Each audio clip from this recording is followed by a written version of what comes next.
ranking of every single film that won the Academy Award for Best Animated Feature. All 22 of them. I know in the future, if you're watching this a few years from now, you'll be like, there's more than 22 now. How come you don't have those films on the list? Well, this video was made in 2023 in July. So I don't know what the later films are. Tell me. I will do another ranking video where I update these films. But however, this video has taken me a lot of time to edit. Please enjoy it. Have some fun with it. Remember, my list is just my list. It is not the scientifically correct list, so just have some fun. Agree with me, disagree with me, just have some fun seeing my picks. Let's begin. Now, you're probably surprised to see Toy Story 4 taking such a position. You probably are thinking, why am I doing this? It is a great film, blah blah blah. Well, I didn't enjoy it enough. I thought it was alright, just didn't love it. Let me elaborate on why. Oh, and I am about to spoil Toy Story 4 for you in case you haven't seen it. So, in the first 3 films, the message is that if you're a second-rate toy, you just cannot leave. You cannot desert the kid who owns you. However, in this 4th film, it's like, yeah, you can desert the kid that owns you if you're a second-rate toy. They never play with you anyway. Who cares? That's not following the message of its predecessors. And that's something I really disliked about this film. It makes it seem as though being a lost toy is a good thing. And the ending makes me angry, if I be honest. But however, the animation is good, and there are some great characters in here. Especially the new ones. In fact, I like the new ones more than the old ones. Messages were just so conflicting with its predecessors, and it's nowhere near as good as its predecessors. I just don't see how it made as much money as it did. It's just that Disney knows that if they'll make another Toy Story film, they'll get a lot of money. They need to be making more original films. I'm a bit concerned about that because they know that these films will make money. Coming in at number 21 is Happy Feet. I saw Happy Feet a long time ago. I haven't seen it in ages. I've seen it several times, but haven't seen it in years. I remember it being alright. It's a bit weird. I remember near the end thinking what happened, it was a bit weird. It's a cute premise. Animation's gorgeous.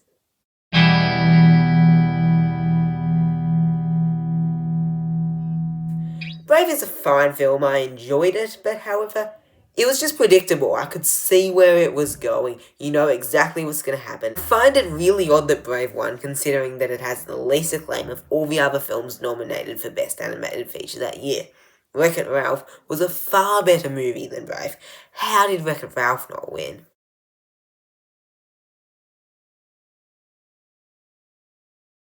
Stuff is Encanto. Encanto is a good film, but really it's just your predictable Disney princess film. There's nothing that special about it, other than some amazing songs and some amazing animation, and some amazing character design. There's nothing too special about Encanto. When you are comparing it to some other amazing animated films, Encanto doesn't really come close to the best.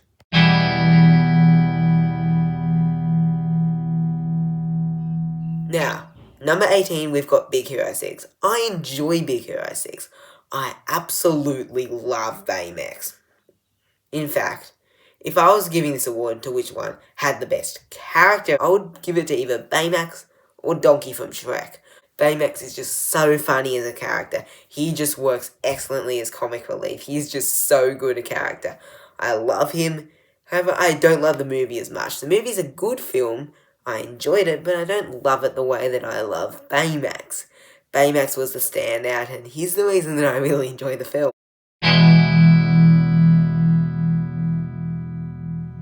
Number 17, we've got Up. Up is a good film. I enjoy it. However, it's got a sad tone to it the whole way through, I feel like. It's a bit sad and gloomy. The first 10 minutes of the film are just absolutely amazing. The opening sequence is absolutely amazing. It's just such clever filmmaking in the opening sequence. But after that, it just doesn't leave you with the mark that the opening sequence left you. The opening sequence is a lot better than the rest of the film. Number 16, we've got The Incredibles. The Incredibles is a good film. I did enjoy it when I saw it. However, it needs some sound editing. There is some points where you can't hear the characters too well, and it just goes on for way too long. There are people that love this film, and there are people that just like it. Personally, I don't think it's as good as people generally say it is. I think it's a bit overrated. I far preferred some of the other films that we've gotten, but however, it is still a good film. I enjoyed it, and it's got a great premise, great animation for the time, and it's got some excellent music. The music score's so cool.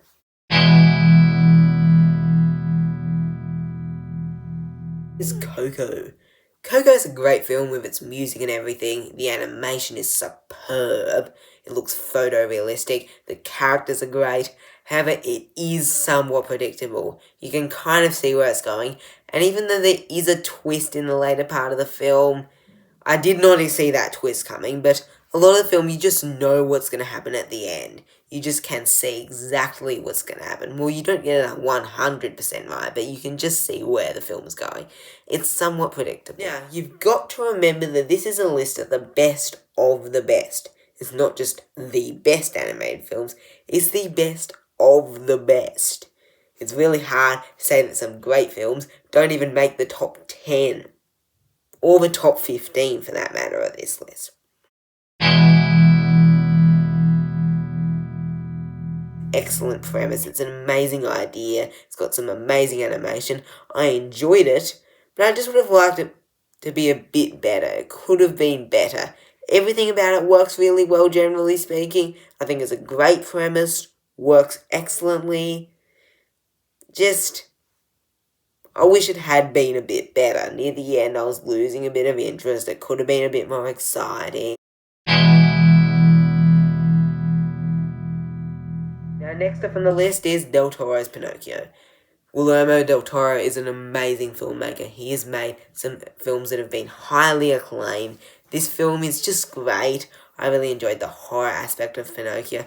It's a lot of fun and it's a very, very sad movie.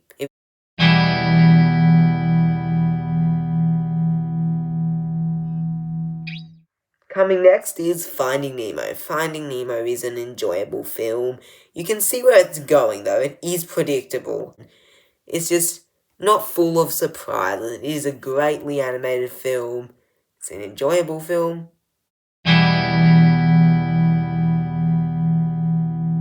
Now coming in at number 12 is Rango. Rango is the story of this chameleon who comes to the West. It's an excellent film. The setting is a bit because it looks like it's set in the past. However, you know it's set around the present since you see a car. Setting, yeah, but it was a great film. It was predictable though, but the animation and voice work is just superb. And if I was giving this award to the film that had the best character design, Rango would just have to win because the character design there is flawless. It's amazing.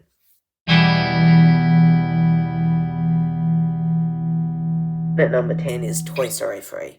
Toy Story 3 was an epic conclusion to what should have been a trilogy of Toy Story films.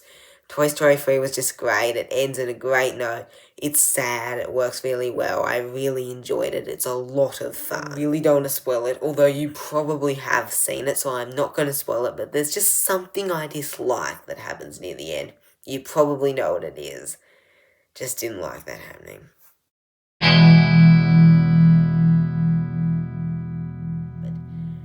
It's just a great film. It plays a tribute to some older films, some Charlie Chaplin films. It's like an old film, but in stop motion. It works really well. It's made by Aardman. The villain, Victor, is just great. It's a lot of fun. It's a great idea of the film, and there's this great twist that comes in the mid-part. That twist I did not see coming, but it makes sense now. I just want to rewatch the film and say, oh yeah, I know what happens. The twist is great, it's a great film, greatly animated. Aardman made a great film here. However, it is a bit silly near. Now, next up on the list is Zootopia. Zootopia makes some social commentary. It talks about some things that are really important, like prejudice, racism, all by using animals. It is just so clever, surprisingly adult, and it's more aimed at adults than kids. It works really well as a story. I really enjoyed it. It's just a great film all around. I think it's an amazing idea of a film. It was just such a clever film from Disney. It's not the kind of thing they usually produce, princesses, all that, but this is just up their league. This is one of their best films. It's just a great film. However, story-wise, around the second, third act, it just doesn't work so well going from the second act to the third. It's really hard to talk about the issue that I have with this film here. It's just really hard to describe it. It's like from the second act, it feels like there's two plots to this movie almost. After the end of the first plot and going into the second plot, it feels a bit weird and a bit overstayed. It's just really hard to describe.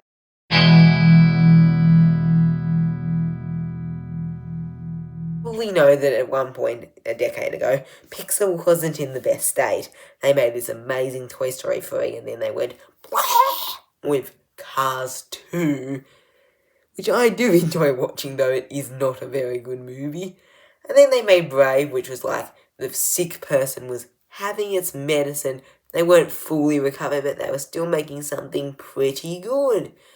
And they got a little bit sicker when they made Monsters University. They really needed something to revive them, to make people feel like Pixar was back to where it should have been, what it was doing 5 years earlier, and Inside Out achieved that.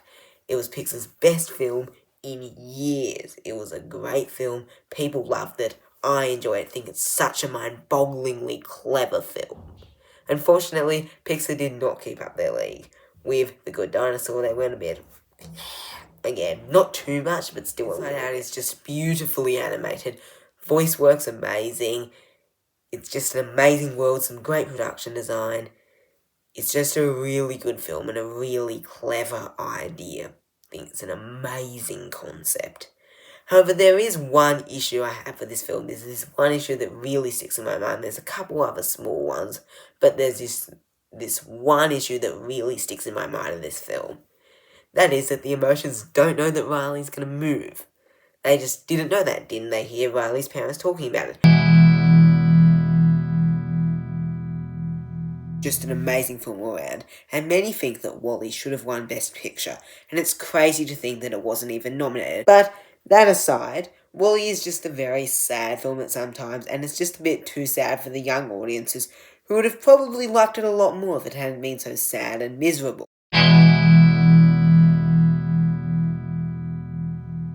But Soul is a more adult film than most of the other films in this list. It makes us question our life choices. It's a really powerful film, told really well. And it's had a bit of an impact in my life, in a positive way. It's made me think I need to do things and need to work and stuff. It's really affected me in a good way. And the animation is amazing, the story is amazing.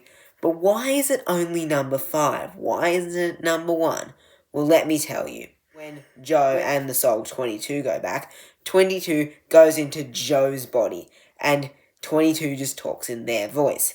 They don't talk in Joe's voice, and no one seems to really notice that. That was the only issue I really have with the film.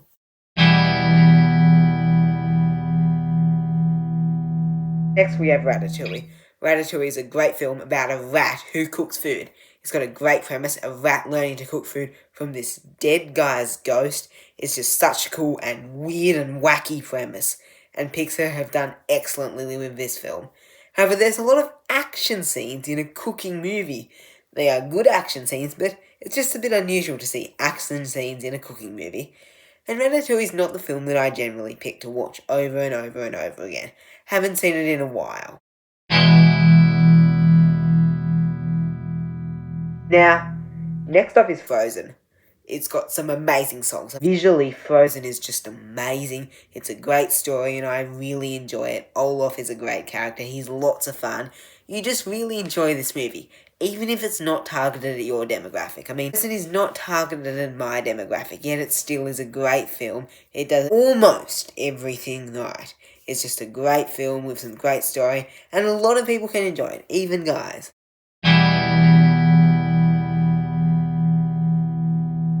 It's just a great animated Spider-Man film. It's a lot of fun. Got some amazing animation, some great characters, and a great story all around. And some great music like Sunflower. It's a fun play in the Spider-Man universe as well. It's just a really fun movie that you will really enjoy. It is just so much fun. But my favourite film...